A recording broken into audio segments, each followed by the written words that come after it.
आप रिशु श्री के मामले पर कितना एविडेंस उपलब्ध कराए हैं नीरज जी? जवाब चाहती है बिहार की जनता। आपने बक्सर में जो 10 दिन पहले मुख्यमंत्री के द्वारा पुल उद्घाटन किया गया, वो पुल गिर गया, उस पर आपने कितना एविडेंस उपलब्ध कराया? और आप पत्राचार करते हैं। पत्राचार आपको करना चाहिए रिशु श्री के मामले पर। पत्राचार आपको करना चाहिए बिहार में जो पुलिया गिर रहे हैं भ्रष्टाचार के कारण, उस मामले पर। पत्राचार आपको करना चाहिए बिहार में शिक्षा व्यवस्था फेल है, उस पर। पत्राचार आपको करना चाहिए बिहार में चिकित्सा व्यवस्था फेल है, उस पर। पत्राचार आपको करना चाहिए निशांत कुमार का बिना किसी नौकरी रोजगार के इतना प्रॉपर्टी कैसे आया, उस पर पत्राचार करना चाहिए। और उस पर आपको EOU से मांग करना चाहिए कि इनकी संपत्ति की जांच की जाए कि इन्होंने कहां से लाया और कहां से कमाया। नमस्कार, मैं अजीत कुमार, आप देख रहे हैं डिजिटल दस्तक।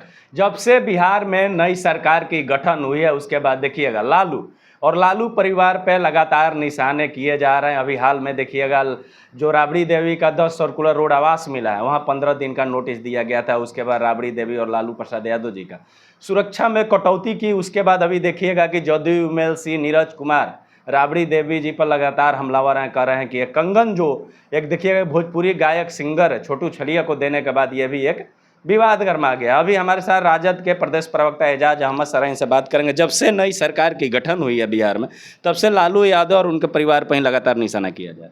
देखिए, NDA का जब से गठन हुआ है तब से ही लालू जी और उनके परिवार के इर्द गिर्द ही इन लोगों की राजनीति की पूंजी चलती रही है। इन लोगों को पता है कि बिना लालू जी का नाम लिए, बिना श्रीमती राबड़ी देवी जी का नाम लिए, बिना तेजस्वी जी का नाम लिए इन लोगों की राजनीति नहीं चल सकती है। इसलिए अपनी राजनीतिक कोण को स्थापित रखने के लिए ये लोग लालू परिवार के ही इर्द गिर्द घूमते रहते हैं। उसके अलावा इन लोगों के पास कोई काम नहीं है। जनता के मुद्दे नहीं है, जनता के सवाल नहीं है, जनता के लिए कोई काम नहीं है, जनता के बीच जाना नहीं है। सिर्फ और सिर्फ बयानबाजी करना है। बड़े बड़े बयानवीर जो NDA के अंदर बैठे हुए हैं, जो वाचाल प्रवक्ता बैठे हुए हैं, जब उनका सच्चाई सामने आता है और जब सच्चाई से रूबरू कराया जाता है तो ये लोग बेचैन हो जाते हैं और विचलित होकर के ऐसी भाषा इस्तेमाल करते हैं जो एक सभ्य समाज के नेता और नेतृत्वकर्ता का नहीं हो सकता है। आवास आप लोग खाली कीजिएगा। देखिए, आवास का मामला कुछ नहीं है। आवास का मामला तो प्रक्रिया का मामला है। लेकिन आवास के मामले को जिस तरह से प्रस्तुतिकरण किया जा रहा है, जिस तरह से अपमानित करने के दृष्टिगत भाषा इस्तेमाल किया जा रहा है, इस पर आपत्ति है। चर्चाएं चल रही है सर कि कौटिल्य नगर वाला जो आवास तैयार हो रहा है वहाँ जा सकता है। अब कहाँ जाएंगी और कहाँ लोग रहेंगे, ये तो उन लोगों को फैसला करना है। लेकिन एक बात समझ लीजिए, सरकार में जो बैठे हुए लोग हैं उनको तो एक बात बताना होगा कि श्रीमती राबड़ी देवी जी जो बिहार की पूर्व मुख्यमंत्री हैं और नेता प्रतिपक्ष की हैसियत से उनको मंत्री का दर्जा प्राप्त है, तो उनको आप जो 10 सर्कुलर रोड नेता प्रतिपक्ष बिहार विधान परिषद की हैसियत से उनको आवंटित रहा है और आज भी उस हैसियत में वो बरकरार हैं, तो क्यों कर हटाने का नोटिस दिया गया और क्यों उसमें दोहरी राजनीति की गई, जबकि जो मंत्री हैं उनको दूसरा अलॉट किया गया था और वो फ्लैट फिर उसको रद्द करके या बिना रद्द किए 10 सर्कुलर रोड आवंटित करके जिस तरह की राजनीति की जा रही है, दलित कार्ड खेला जा रहा है। इसी से स्पष्ट होता है कि बिहार की सत्ता में जो लोग भी बैठे हुए हैं वो कहीं ना कहीं बिहार की पहली महिला मुख्यमंत्री को अपमानित करना चाहते हैं, उनके साथ अपमानजनक व्यवहार कर रहे हैं और इस तरह का व्यवहार राजनीति में उचित नहीं है। सुरक्षा में कटौती करने के बाद देखिएगा सुरक्षा हटा दी जाती है। राबड़ी देवी जी खुद अपनी सुरक्षा हटा देती, आप लोग गेट के सामने पहरा देते रह रहे हैं। देखिए, पहरा का मामला नहीं है, ये नेतृत्व के प्रति विश्वास और समर्थन का मामला है।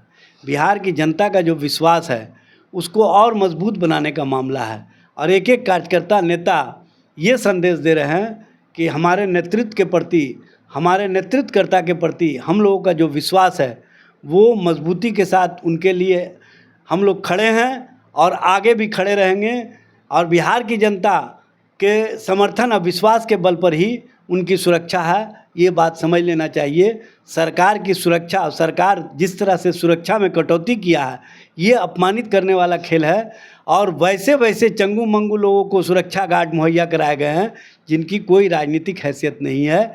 लेकिन लालू जी और उनके परिवार को, तेजस्वी जी और उनके माता पिता को इसलिए अपमानित किया जा रहा है क्योंकि वो शोषितों, वंचितों, पिछड़ों, दलितों, आदिवासियों, अल्पसंख्यकों के हितैषी हैं और उनके लिए संघर्ष और आंदोलन करके उनको हक और अधिकार दिलाने का काम करते हैं। लालू प्रसाद यादव जी का जन्मदिन मनाया गया, उसी दिन देखिएगा शाम में एक कार्यक्रम रखा गया जिसमें देखिएगा भोजपुरी के गायक हैं छोटू छलिया जी पहुंचे थे, राबड़ी देवी जी उन्हें कंगन देती हुई नजर आ रही है। उसके बाद देखिएगा विवाद गहरा गया है, जदयू एमएलसी नीरज कुमार लगातार आप लोग पे हमला कर रहे हैं। सबसे पहले तो लालू जी का 79वां जन्मदिन था। लालू जी के प्रति जो बिहार की जनता का विश्वास और समर्थन और सभी पार्टियों का जो विश्वास और उनके लिए जो बधाई और उनके लिए जो शुभकामना संदेश दिया गया, ये स्पष्ट रूप से बिहार और बिहार की राजनीति में लालू जी राजनीति के धुरी हैं, ये स्पष्ट रूप से संकेत चला गया।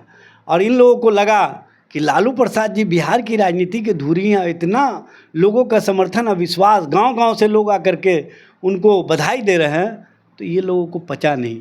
इसीलिए नीरज कुमार जैसे वाचाल प्रवक्ता जिस भाषा का इस्तेमाल करते हैं और जिस तरह की भाषा बोलते हैं, ये एक वैसे पार्टी के प्रवक्ता का भाषा नहीं हो सकता है। ये कहीं ना कहीं अपनी राजनीतिक रोटी को सेकने के दृष्टिगत इस तरह की भाषा बोलते हैं। उनको कैसे पता चलता है कि कौन आदमी क्या पहन रहा नहीं पहन रहा है? अगर कोई आकर के बोल दिया, मतलब अपनी राजनीतिक कोण के कारण, तो उसको आप राजनीतिक मुद्दा बनाने का काम कीजिएगा। यही आपका काम रह गया। आपको ऋषि श्री का भ्रष्टाचार नहीं दिखाई दे रहा है। आप ऋषि श्री के मामले पर कितना एविडेंस उपलब्ध कराए हैं नीरज जी? जवाब चाहती है बिहार की जनता। आपने बक्सर में जो 10 दिन पहले मुख्यमंत्री के द्वारा पुल उद्घाटन किया गया, वो पुल गिर गया, उस पर आपने कितना एविडेंस उपलब्ध कराया? आप बिहार की जनता का विश्वास हासिल नहीं कर पा रहे हैं, उस पर कितना एविडेंस उपलब्ध करा रहे हैं? और आप पत्राचार करते हैं। पत्राचार आपको करना चाहिए ऋषि श्री के मामले पर। पत्राचार आपको करना चाहिए बिहार में जो पुलिया गिर रहे हैं भ्रष्टाचार के कारण, उस मामले पर। पत्राचार आपको करना चाहिए बिहार में शिक्षा व्यवस्था फेल है, उस पर। पत्राचार आपको करना चाहिए बिहार में चिकित्सा व्यवस्था फेल है, उस पर। पत्राचार आपको करना चाहिए निशांत कुमार का बिना किसी नौकरी रोजगार के इतना प्रॉपर्टी कैसे आया, उस पर पत्राचार करना चाहिए। और उस पर आपको EOU से मांग करना चाहिए कि इनकी संपत्ति की जांच की जाए कि इन्होंने कहां से लाया और कहां से कमाया। अभी हमारे साथ राजद के प्रदेश प्रवक्ता एजाज अहमद जी थे। इनका साफ तौर पे कहना था कि जिस तरीका से नीरज कुमार जी, लालू प्रसाद यादव और राबड़ी देवी जी से के तरफ जो हमलावर रह रहे हैं, इनको सत्ता पद से सवाल पूछना चाहिए था। जो बक्सर में पुल गिर रहे हैं, या निशांत कुमार जो अभी मंत्री बने हैं, उनका जितनी संपत्ति है उस पर सवाल उठाना चाहिए। तमाम सवालों पे बेबाकी से जवाब देते हुए नजर आए। तमाम जवाबों को आप सुने, बात कैसी लगी, आप अपनी प्रतिक्रिया कमेंट बॉक्स में दें। धन्यवाद।